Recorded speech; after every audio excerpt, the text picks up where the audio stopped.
No, it's absolutely right. Jesus spoke Aramaic. My opinion is that he did not know Greek, and that he did not know Latin. I think he probably knew Aramaic. The Gospels are written in Greek, so already when you're reading the Gospels in Greek, you're a step removed from the words of Jesus, assuming that the words that are being recorded are actually words that he said, because they're written 30 or 40 years later, and maybe some of these words weren't things that he actually said. There are sayings in the Gospels that make better sense if you retranslate them into Aramaic from Greek. I mean, it's tricky to do. I mean, but it's fun too. So give you an example. There's a saying that doesn't make very good sense in Mark chapter 2. I'll use the sexist phrasing of this because it's the one people are familiar with, and it's one that it's easier to make my point. Sabbath was made for man, not man for Sabbath. Therefore, the Son of Man is the Lord of the Sabbath. Okay, sounds like familiar, but it doesn't make any sense. Sabbath was made for man, not man for the Sabbath. Therefore, the Son of Man is the Lord of the Sabbath. What's the therefore? Because it doesn't work. Well, but if you say it in Aramaic, the word for man, meaning human being, and the word for Son of Man is the same word, Barnashah. Sabbath was made for Barnashah, not Barnashah for the Sabbath. Therefore, Barnashah is Lord of the Sabbath.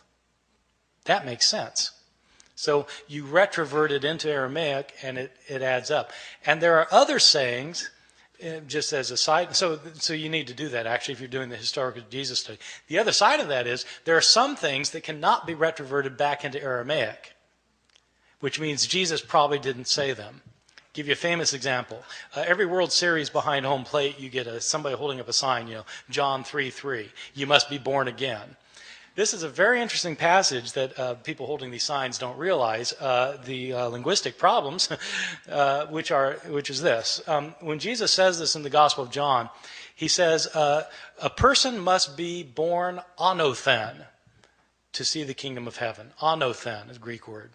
Now, the word anothen is interesting because it actually has two meanings. It can mean from above, or it can mean a second time. Okay, it means both things. And you have to decide which it means depending on the context. Nicodemus misunderstands what Jesus says. Jesus is saying you have to be born from heaven to see the kingdom of heaven. And Nicodemus thinks, I've got to go crawl back into my mother's womb and be born a second time? And then Jesus corrects his mistake. No. And he tells him what he meant the first time. So the conversation hinges on the double entendre of this word anothen, the Greek word anothen. And you cannot reproduce the double entendre in Aramaic. So the conversation hinges on a particular Greek word that doesn't have a parallel in Aramaic, which means the conversation couldn't have happened like that. Yeah, exactly. How about Hebrew? No Hebrew either. Yeah. But they weren't speaking Hebrew in Jesus' day. Jesus probably could read Hebrew, I think, but they weren't. It wasn't a spoken language in Palestine in his time. Yes. I have